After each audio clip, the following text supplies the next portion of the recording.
नमस्कार दोस्तों, बहुत बहुत स्वागत है आप सभी का आपके अपने इस YouTube चैनल विधिटेरिया में। दोस्तों मैं हूं एडवोकेट मंजीत त्रिपाठी। दोस्तों आपने थंबनेल देखकर जान लिया, अंदाज़ा लगा लिया कि वीडियो किस विषय पे है। जी हां दोस्तों, अब बैंक आपके ऊपर 138 का केस फाइल नहीं कर सकती है। अब बैंक आपके ऊपर चेक बाउंस का मुकदमा नहीं कर सकती है। जी हाँ दोस्तों, आपने सही सुना। आपके सिक्योर्ड लोन में या अनसिक्योर्ड लोन के मामले में अगर बैंक किसी प्रकार से चेक लेती है तो अब वह उस चेक का दुरुपयोग नहीं कर पाएगी और न ही आपके ऊपर चेक बाउंस का मुकदमा कर पाएगी। यानी कि नेगोशिएबल इंस्ट्रूमेंट एक्ट 8081 के सेक्शन 138 और सेक्शन 142, 143 के अंतर्गत बैंक जो चेक बाउंस का मुकदमा करती है अब वह नहीं करेगी। आरबीआई ने सख्त लहजे में मना कर दिया है, यानी कि आरबीआई ने इसको स्टॉप कर दिया है। आरबीआई ने इस पर रोक लगा दी है। ये खबर आपके लिए बहुत ही बढ़िया है, क्योंकि ऐसी खबरें यूट्यूब पे बहुत तेज़ी से वायरल हो रही थी पिछले महीनों। क्योंकि पिछले महीने हमारी तबीयत बहुत ज़्यादा ख़राब थी, तकरीबन 1 महीने का बेड रेस्ट था, तो हम 1 महीने तक वीडियोस नहीं बना पाए। लेकिन ये जो खबर है ये एकदम जंगल में आग की तरह फैल गई। तो आज हमारे एक व्यूअर ने हमें कमेंट करके कहा कि सर आरबीआई ने तो 138 पे रोक लगा दिया था, इसको कैंसिल कर दिया था, लेकिन हमारे ऊपर बैंक ने 138 का केस फाइल कर दिया है और हमें समन आ गया है, तो अब हम क्या करें। तो हमने देखा कि इसमें बहुत सारे लोगों ने वीडियोस बनाया है, तो इस पर रिएक्शंस हमारे भी होने चाहिए। तो आज की इस वीडियो में को हम सच्चाई बताएंगे कि आरबीआई को माननीय सुप्रीम कोर्ट ने किस मामले में क्या कहा था और क्या 138 अब नहीं लगेंगे।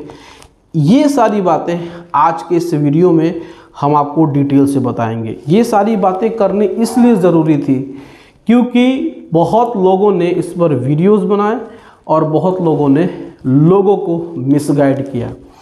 तो चलिए हम आज इसका पोस्टमार्टम करेंगे और 1 बाय 1 हम आपको समझाने की कोशिश करेंगे कि क्या 138 अब नहीं लगेगा। तो चलिए सबसे पहले तो हम ये बात करते हैं कि माननीय सर्वोच्च न्यायालय ने मकवाना मंगलदास तुलसीदास बनाम स्टेट ऑफ गुजरात यानी कि गुजरात राज्य के मामले में आरबीआई को, रिजर्व बैंक ऑफ इंडिया को एक तंत्र विकसित करने के लिए, यानी कि एक ऐसा मैकेनिज़्म बनाने का सुझाव दिया है जिसमें कि धारा 138 के अंतर्गत जो चेक बाउंस के मुकदमे होते हैं उसमें जो पैसा यानी कि लोन की जो राशि है उसकी रीपेमेंट की बात सुनिश्चित हो सके। तो माननीय सर्वोच्च न्यायालय ने Makwana Mangaldas Tulsidas versus state of Gujarat के मामले में आरबीआई को एक मैकेनिज़्म बनाने का सुझाव दिया है 138 को लेकर के, न कि 138 को आरबीआई ने कैंसिल कर दिया है। तो ये जो बात है वो एकदम झूठी बात है। मैकेनिज़्म में क्या कहा गया है इसको भी आपको समझना होगा। देखिए क्या होता है कि 138 का केस जब आपके सिविल कोर्ट में फाइल बैंक करती है तो डे 1 यानी कि पहले दिन में ही बैंक को कोई ऑर्डर नहीं मिलता है। सिविल कोर्ट का जो प्रोसीजर होता है वो काफ़ी लेंदी होता है, यानी कि लंबा होता है, उसमें मुकदमे लंबे चलते हैं। तो जब मुकदमे लंबे चलेंगे तो बैंक का पैसा भी उसको लेट से मिलेगा। तो इसीलिए माननीय सर्वोच्च न्यायालय ने कुछ सुझाव दिए हैं बदलाव करने के लिए, लेकिन कुछ लोग हैं जो इस बात को नहीं समझे क्योंकि वो तो एडवोकेट नहीं हैं और उन्होंने अनाप शनाप करके इधर उधर की बातें करके लोगों को गुमराह कर दिया। और जो लोग ये सोच रहे थे कि उनके मामले में 138 केस नहीं होगा, अब उनके ऊपर बैंक 138 केस फाइल कर रही है। अब इस Makwana Mangaldas Tulsidas versus state of Gujarat में जो मैकेनिज़्म बनाने की बात की गई है उसमें सबसे ज़्यादा इम्पॉर्टेंट बात यह है कि माननीय सर्वोच्च न्यायालय ने आरबीआई को कहा है कि आप तंत्र विकसित कर सकते हैं 138 में, यानी कि चेक बाउंस में जो पैसे की रिकवरी है उसके लिए एक आप सुनिश्चित करें कि इसमें जो भी चीज़ें होती हैं, यानी कि पैसे की रिकवरी कैसे होगी, उसमें डेट, उसमें किस तरीके से इसको नए तरीके से लागू किया जा सकता है और किस तरीके से जो मुकदमे की बात आती है उसके पहले ही कैसे रिकवरी हो जाए।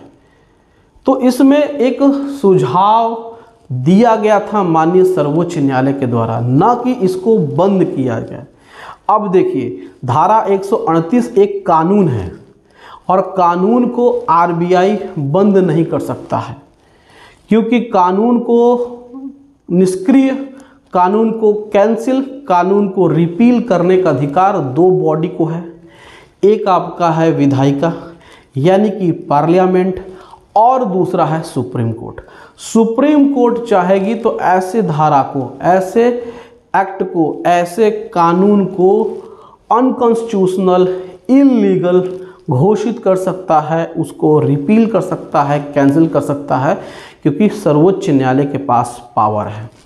साथ ही साथ इसमें आपका जो पार्लियामेंट है वो भी, उनके पास पावर है कि ऐसे कानूनों को वो रद्द कर सकते हैं। लेकिन आरबीआई आपके देश की सबसे बड़ी बैंक है, वित्तीय संस्थानों में से एक है, जो इस प्रकार के कानून में हस्तक्षेप नहीं कर सकते हैं। तो जो धारा 138 है वह एक प्रकार से एक कानून है और इस कानून को समाप्त करने का अधिकार आरबीआई के पास नहीं है। तो मेरे प्यारे दोस्तों, प्यारे मित्रों, अगर आपको इस ऑर्डर की कॉपी को देखना है तो आप गूगल पे भी जाकर सर्च कर सकते हैं, मकवाना मंगलदास तुलसीदास बनाम गुजरात राज्य, यानी Makwana Mangaldas Tulsidas versus state of Gujarat के केस को आप पढ़ सकते हैं। और ये जो लोग हैं जो व्यूज़ के चक्कर में दुनिया भर की अनर्गल बातें कर रहे हैं, जिससे कि नुकसान जनता को हो रहा है। अब जनता सोच रही कि हमारे ऊपर अब 138 केस नहीं होगा, अब हमें कोई प्रॉब्लम नहीं होगी। तो भाई लोग मत करिए विश्वास ऐसे लोगों पे। बैंक केस फाइल कर सकती है। इस ऑर्डर को आप एक बार पढ़िए, फिर आपको समझ में आएगा। साथ ही साथ 138 केस जिसके ऊपर हो रहा है वही इसको समझ रहा है।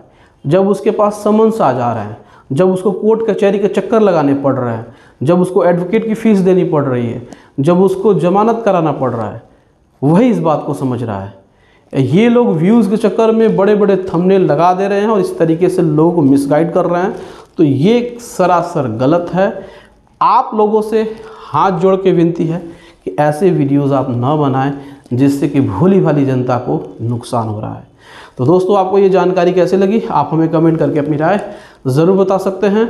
और दोस्तों, वीडियो अच्छी लगी हो तो वीडियो को एक लाइक ज़रूर कर दीजिएगा, इसे अपने दोस्तों और रिश्तेदारों में शेयर कर दीजिएगा और हमारे चैनल को सब्सक्राइब करके हमें सपोर्ट ज़रूर प्रदान करिएगा। दोस्तों, मिलते हैं अगली वीडियो में एक नए टॉपिक के साथ। तब तक आप अपना और अपने पूरे परिवार का ध्यान ज़रूर रखिए। Thank you so much.